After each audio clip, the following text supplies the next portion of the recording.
Last week I was on GB News in a 5-minute segment called Head to Head, where they tried to create a debate with two opposite opinions. So they had a feminist author talking about rising levels of violence against women and girls, and then they wanted me to talk about my concerns about how men are demonized in the press, or are they demonized in the press?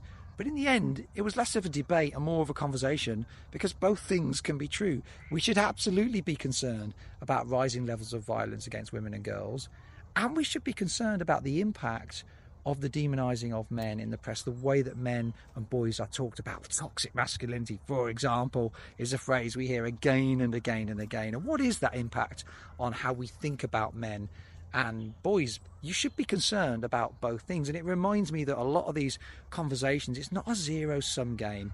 A step forward for men is not a step backwards for women. We should absolutely continue working to create equality for women and girls. That piece of work is not yet complete, and we need to do more for our men and boys. The indicators from men's life outcomes, their health, loneliness, homelessness, prison, suicide, the indicators are really troubling.